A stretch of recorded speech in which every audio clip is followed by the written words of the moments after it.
Two papers recently modeled the weird environment of super-Earth and mini-Neptune exoplanets orbiting extremely close to their parent stars, so close that radiation from the stars is baking the planet's surfaces. Definitions for these two types of exoplanets vary among astronomers, but super-Earths are generally defined as alien worlds that are close to Earth's size and mass, and mini-Neptunes are gassy worlds that are less dense and a little closer to the mass of Neptune, with atmospheres made up of hydrogen and helium. Neptune itself is roughly 17 times more massive than Earth and has a diameter 4 times larger.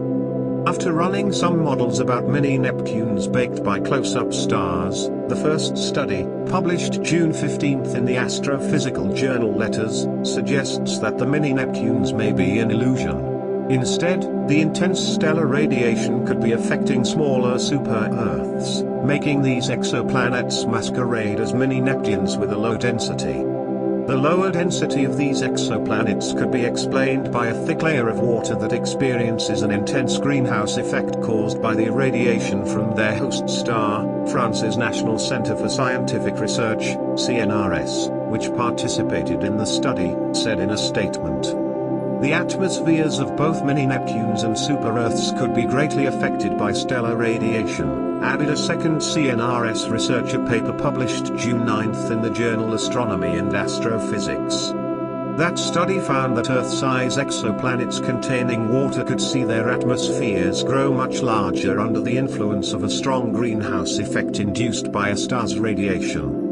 Therefore, the mini-Neptunes could be super-Earths with a rocky core surrounded by water in a supercritical state, CNRS said, adding that the findings suggest super-Earths and mini-Neptunes may form in the same way. This same phenomenon could be happening in the TRAPPIST-1b, C, and D exoplanets, the scientists added, urging more study of these alien worlds to refine their tentative conclusions. This exoplanet group is part of a set of several purportedly Earth-size planets orbiting a star named TRAPPIST-1. At least some of the planets could be considered habitable, meaning liquid water would exist on their surface.